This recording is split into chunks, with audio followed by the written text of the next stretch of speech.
government at all levels is primarily designed to employ people, because that's what the votes are. I mean, I've seen this my whole life.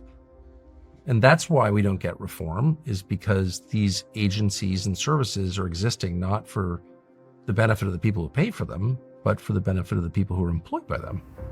I mean, you all think that everyone thinks the corruption's in Congress. Actually, no, it's in the county supervisors, the code enforcement people. Like that's the corruption that affects your life.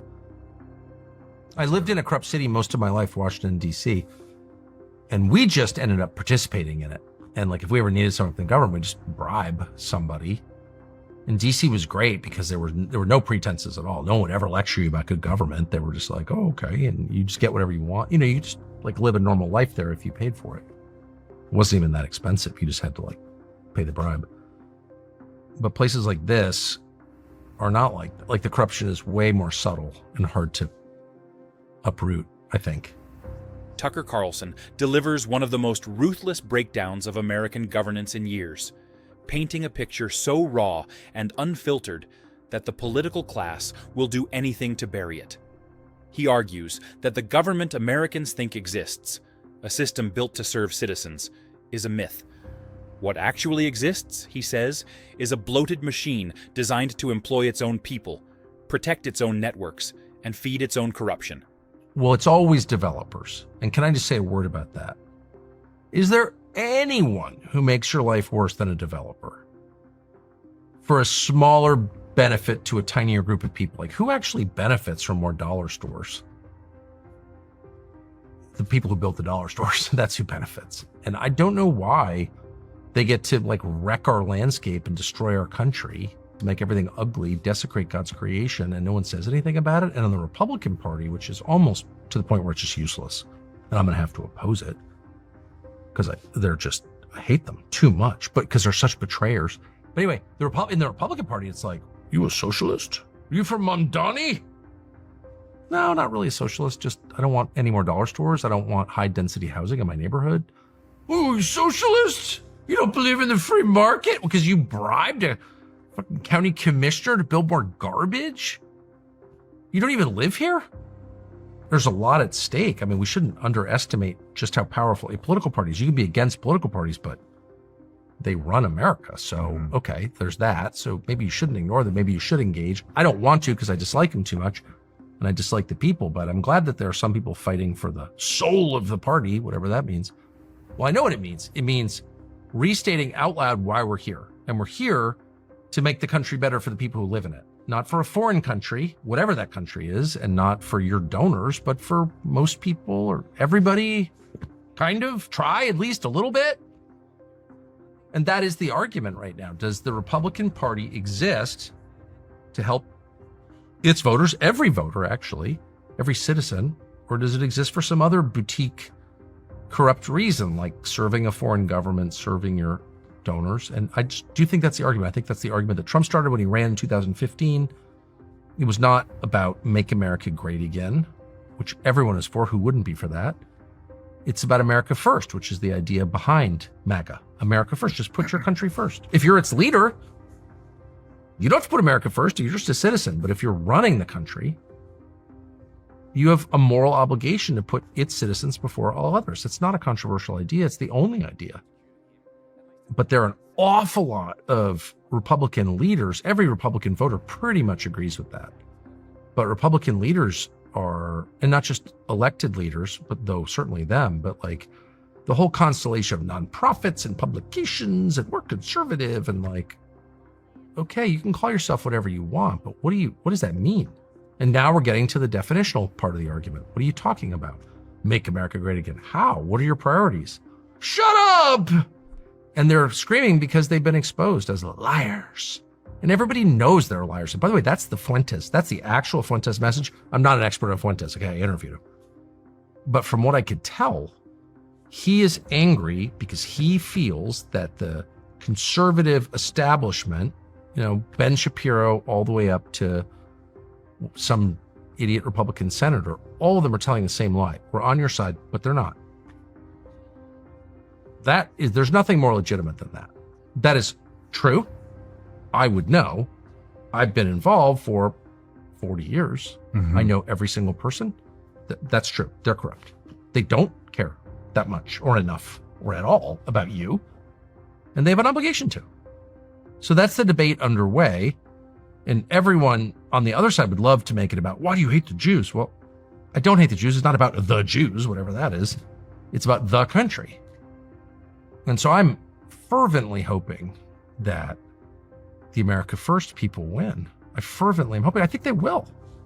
If Trump voters knew who was paying for everything, they'd be like, wait, I have nothing in common with you at all. And now I think they're starting to figure that out. I feel weird speaking for people 30 years younger than me or more. What do I know? But I have actually made an intensive, longitudinal, good faith effort to find out because I matter. Plus, I've got a ton of kids in that age range. And my impression right now is that, of course, they're enraged. Both sides are enraged by people serving Israel. What? Stop with the Israels. Be quiet. Nobody cares about Israel. Just shut up about Israel. But I don't think it's primarily about Israel. I really don't. I don't think people care that much. I know I don't care at all about Israel. I really think it's about economics. I really do. I think that's what Mamdani and Fuentes have in common. And there are a bunch of people who want to pretend it's about ethnic hate or even about foreign policy. I don't believe that. I don't think the evidence shows that. I think what they're really mad about is the lack of opportunity, economic opportunity that they know they're facing. And then if you look at the debt loads, that's what I look at. Like how much debt does the average 30-year-old have and who does he owe it to? And it's overwhelming. It's like unbelievable. I had 10 grand on a credit card once. I mean, I literally couldn't sleep over it because that was weird. 25 years ago, 10 grand. I just didn't make enough money. I had to get another job. It was fine. But debt is the problem for young people. And what's so infuriating and alienating is that both parties are completely on the side of the lenders and not the debtors. And in fact, it's a symbiotic relationship. There is no borrowing without lending and vice versa. They are engaged in this dance, and ultimately one is basically exploiting the other. That's just a fact.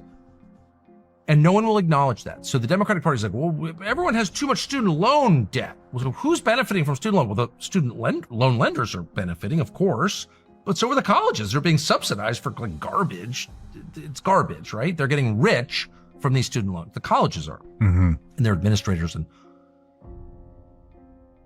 then so are the lenders.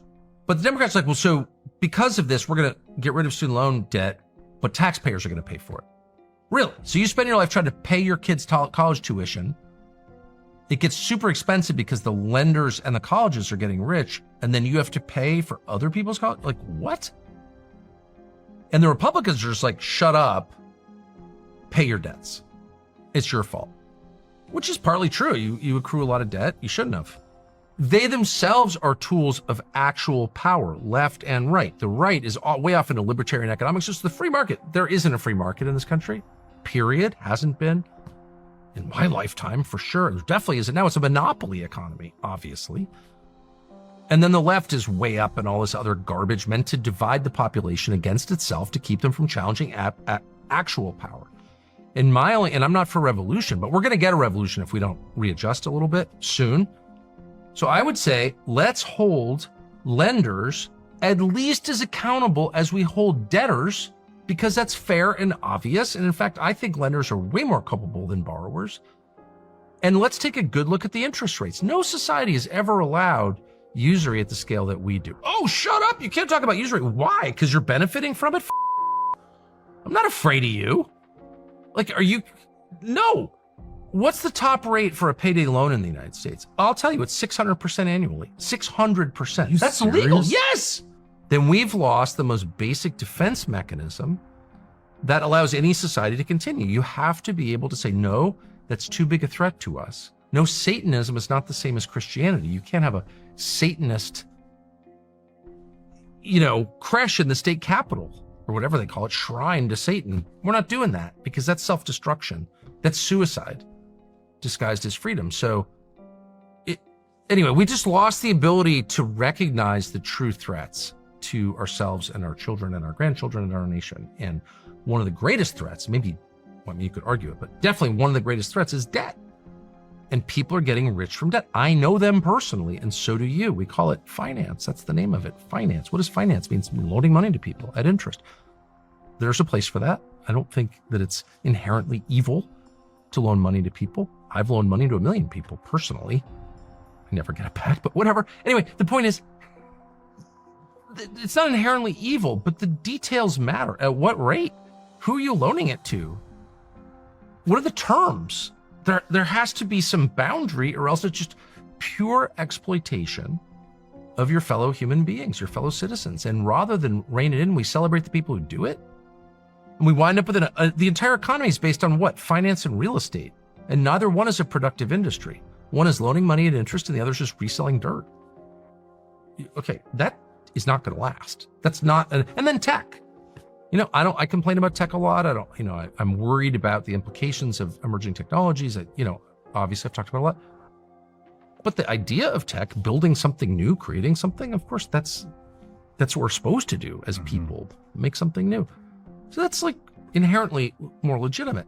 Real estate and finance are components of a healthy economy. If you find that they are the economy, you're going to get what you deserve, dude. And nobody is saying that. I don't know why. Well, I do know why, because the real estate and finance lobbies are way more powerful than the normal person lobby, which doesn't exist. But young people, anyway, I'm far afield, but the point is young people are being destroyed economically, and they have no opportunity. They're being disrespected and lectured and given a whole pharmacopoeia of every kind of drug to keep them passive so they don't foment a revolution, so they stay in their little cages, which is sinister. It's lethal. It's homicidal, actually. It kills the spirit at very least. But not just that, they can't own anything. And the idea that you're going to roll out with a straight face a 50-year mortgage, which is literally the opposite of what we need. Who benefits from a 50-year mortgage? Well, the guy collecting 50 years of interest. Who loses in that deal? The guy who doesn't own his house. He's a renter for 50 years. That's a very sophisticated game, actually. It is. To take leverage and turn it into actual wealth. Like you got to know what you're doing. It's beyond my reach. Mentally, I'm not smart enough to do that. I'd be afraid to play with that. A.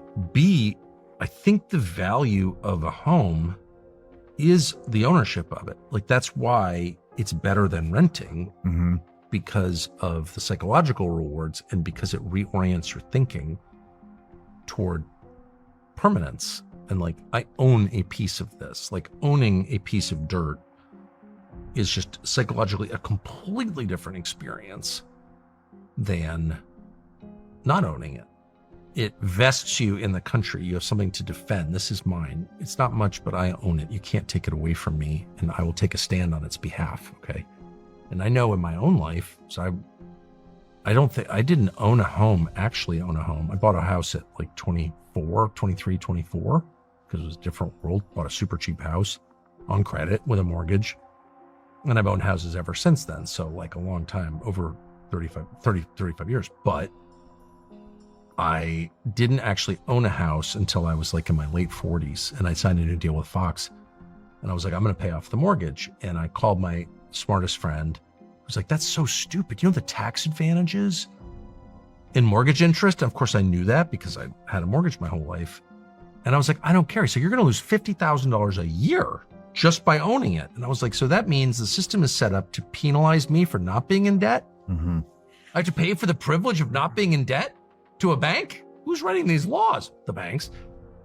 But I did it anyway because I'm a lunatic and I'm like, I don't care. All I care about is the psychological benefit. And the psychological benefit was so much more profound than I ever anticipated to owning the house. Even though I still had steep property taxes, you don't own anything in this country because you always owe somebody something. And if you stop paying them, they take it away from you. So that's not actual ownership, but it was a lot closer to ownership. And oh my gosh, I was just like, that's when I really went crazy when I owned it.